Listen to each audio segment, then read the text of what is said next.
Good morning. One of my favorite phrases I've come across on this planet is from 12-step groups. And it's a phrase that says, my life has become unmanageable. And it sounds kind of simple, but I think what's really, really powerful about it is it's an indication that we're finally going to stop wrestling with life.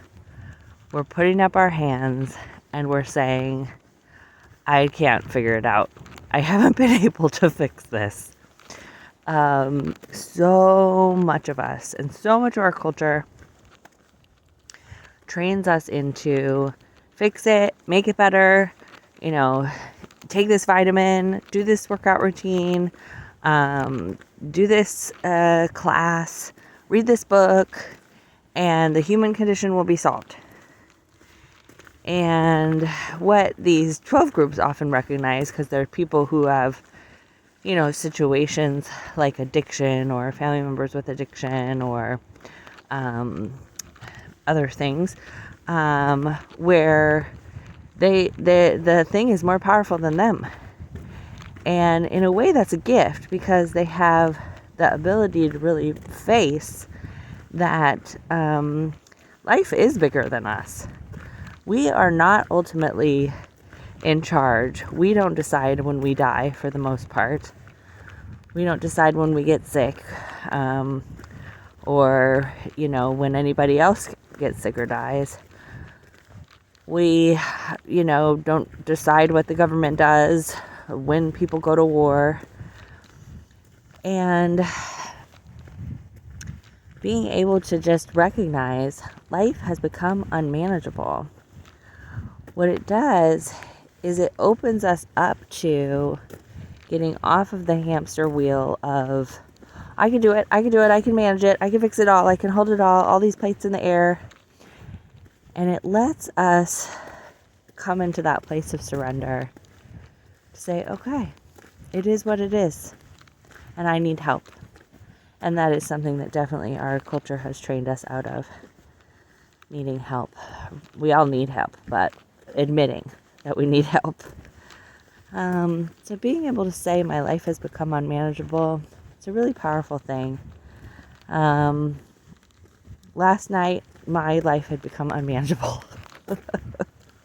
I was trying to navigate a situation, and it was just like a crash and burn.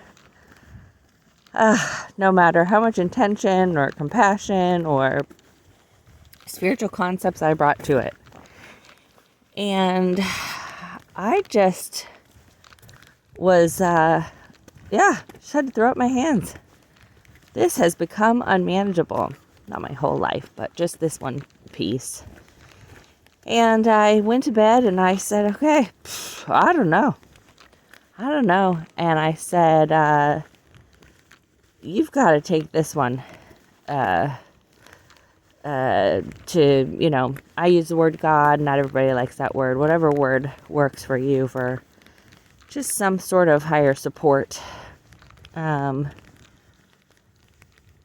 I said, in 12 steps, they also say, turn it over. I said, you've got to take this one. I cannot. It is burning my hands to hold this thing.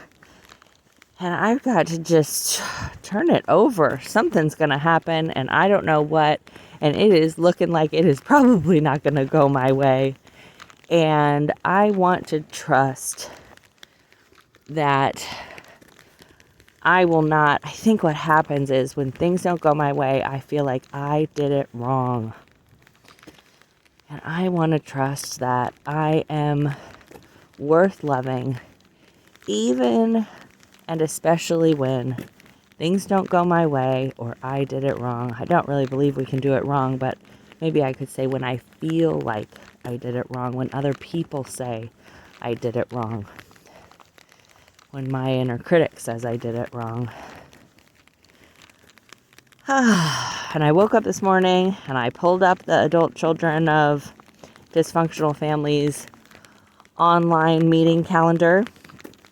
I'll put it in the description.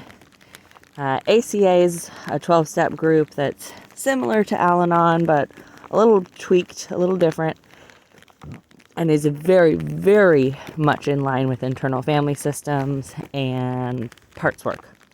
So it still operates off of like a disease model, which I'm not a huge fan of. They talk about the family disease, and that we're sick, and I like more neutral language around that, less ableist language.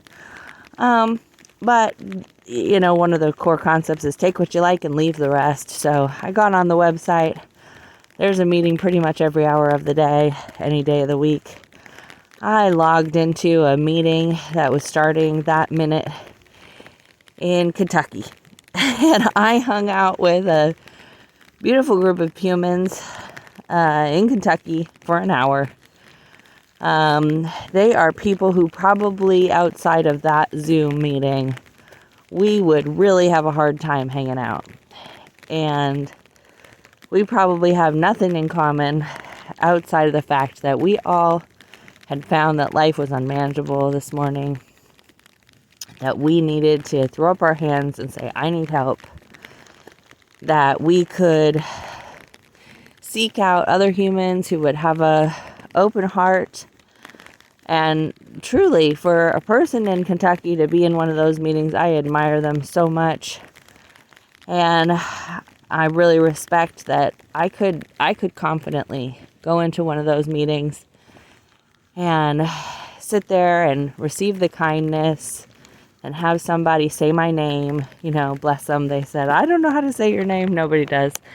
And I could go in there and I could receive some love, and I could feel a part of something, a part of the group of us who has grown up not feeling like we're okay, who has grown up feeling unworthy or like there's something wrong with us, and to get the reminder that I'm not alone, that it's not my fault, I came by this honestly, and that it may always be a part of my life.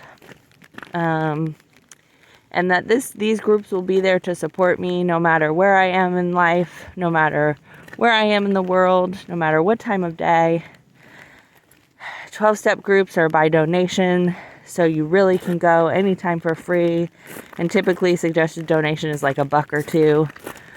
It's one of the most accessible resources on the planet. It has its problems like the rest of the world. It's not perfect, but it's an incredible resource that any day of the week, any time of day, you can connect with other people who are going to be sincere, who are going to tell you you're okay, you're lovable, and that there's a community supporting you. You can share what's going on in your life or not. You can sit there quietly. Nobody's going to tell you how to fix it. That's a core tenet of 12-step groups. There's no crosstalk, so nobody's going to tell you why you're wrong or what to do better. They're just going to listen. And it's a beautiful thing. These are the moments when I think, gosh, the world is so a mess. And there are still people showing up with love. And that's a miracle. So I love you all so much, and I hope you take gentle care, and sending myself some spring, because I am very tired of this iciness. We've got icy rain going right now. Oh, love you all so much.